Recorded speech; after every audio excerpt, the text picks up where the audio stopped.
Welcome back to the Stormcrow Show. I'm Brady. And I'm Josh. And today we are going to bring you a stunning new theory about the show RWBY! Yay! Josh is already looking at me weird, so we'll just we'll jump right in. Josh, tell us about the theory, or at least part of it, and I'll finish or add comments. Right.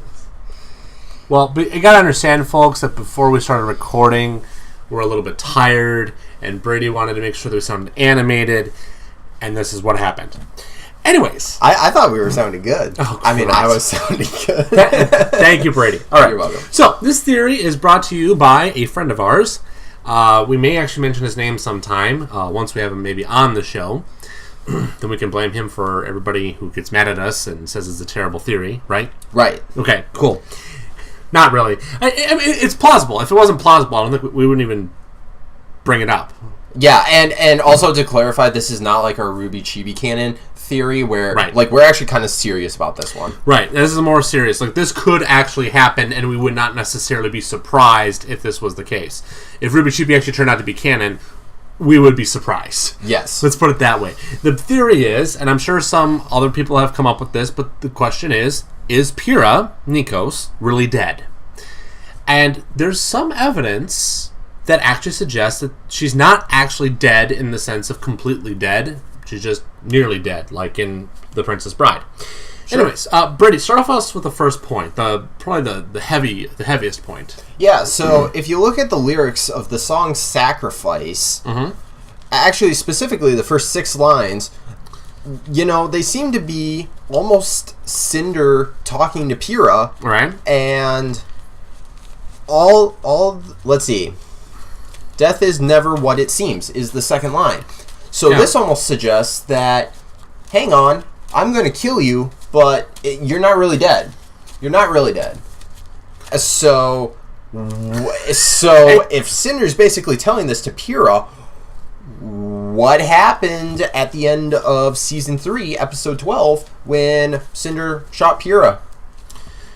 Well, I mean, we do know that we saw Pyrrha was, disintegrated, at least physically. But on that point, our friend pointed out the fact that we can give his name, can't we? Let's wait. All right. Well, we'll leave you in suspense. Yeah, we'll leave you in suspense, guys. It's awesome. Oh man. Yeah. So we'll leave. The thing he pointed out though is that when Cinder shoots Pyrrha, as Pyrrha is gasping for air, you see these like little red glowing motes, as he calls them. Like little glow balls. Sure. Coming out of Pyrrha. They're almost like the same coloring that the Grimm have when their eyes are glowing and stuff like that. Not identical, but it's very comparable. And it's very unlike any of the other coloring Cinder shows. Hers is more like a fiery yellow. This was a deep red. And you'll notice also it disappears the moment she, like when she goes limp. I don't know, maybe that's just her soul, maybe it's like the remainder of her aura, I don't know, but it is an interesting point that it's almost wondering if Pyrrha was physically destroyed, but her soul was trapped or taken, taken away. Not like just killed in the sense, but that her soul is trapped somewhere. Let's leave it at that. And that actually makes a lot of sense because if you look at Pyrrha's story leading up to that point, she had a lot of unresolved conflict. True. Because she was supposed to take over for the Fall Maiden. Yeah. And that would kind of break up her dreams of being a huntress. And marrying John. And marrying John. So, I mean, there's...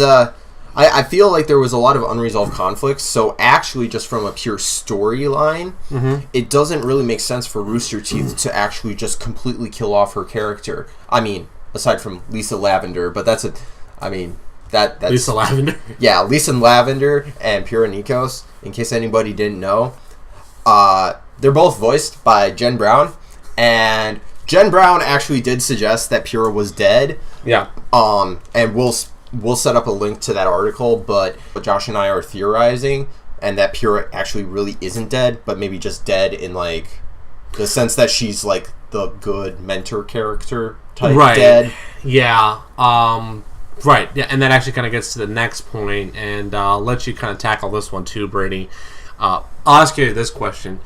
Is it fair to say that Cinder might be planning to try to usurp Salem's position?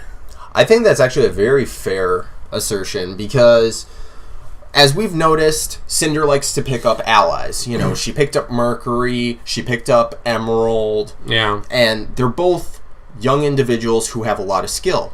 Right. Pyrrha is also a young individual who has a lot of skill. Right. In Season 3, Cinder was after power. She was promised power. Right. She got the power. She got the power, but then she also got hosed by a little girl who shouldn't have even been able to do anything against her. Right.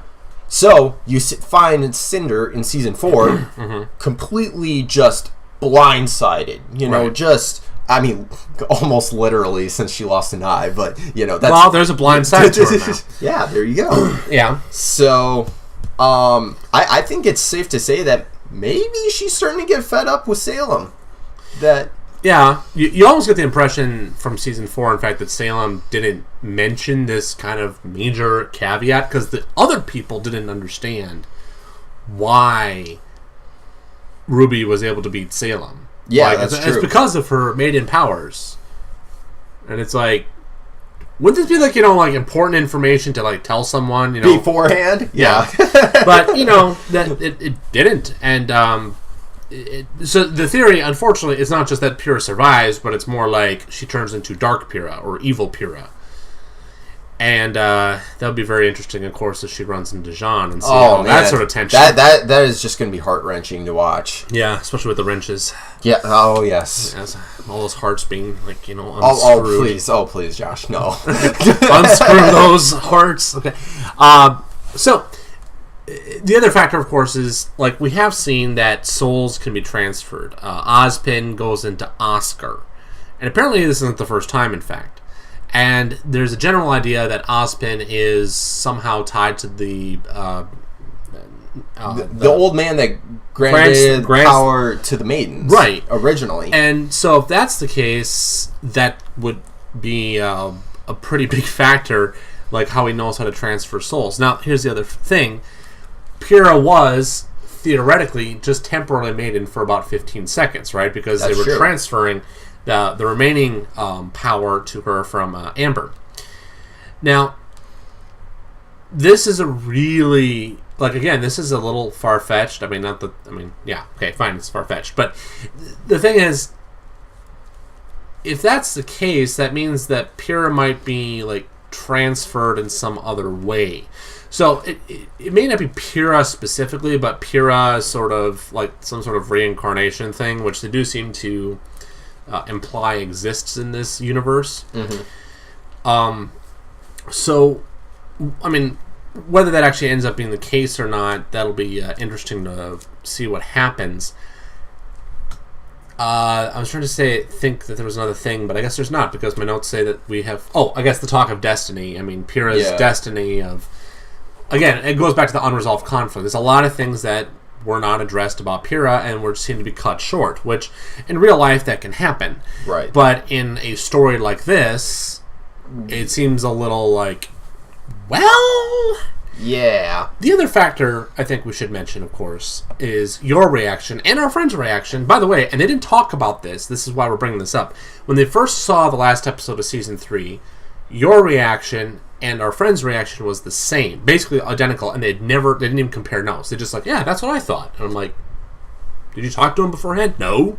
But anyways, go for it, Brady. Yeah, so the very first time that I ever watched the last episode of Season 3, my first response when I saw Pyrrha get shot with the arrow and dissolve and all that was, she's not really dead.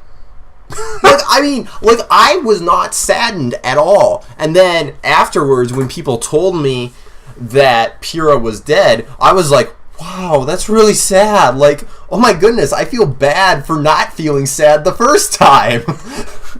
I mean, that was a terrible thing to find out. Yeah. So, but, you know, like Josh said, our friend said the exact same thing. So, yeah, which really threw me for a loop, because I thought, like, okay, clearly I am not just, like, imagining this. People are coming up. I mean, Not saying that they're right or that I'm right. It's just simply like, okay, I have two people who did not compare notes, come to the same conclusion, suggest that there's something they're seeing. And, of course, this was before even I saw the Song of Sacrifice, which is somewhat suggestive of that theory as well. That being said, I think we've covered all our points here. I think we did mention, I'll mention again if we haven't. We're going to be covering some other theories that we have about RWBY going forward. About the show. I might even try to do like a top 5 things we expect to see in season 5. Yeah, that would be fun. More serious than the Hour of Devastation top 5 returning mechanics. Oh yes, episode. But in all case, my name is Josh, and I'm Brady, and this has been the Stormcrow Show. Thank you so much for watching. Please like and share.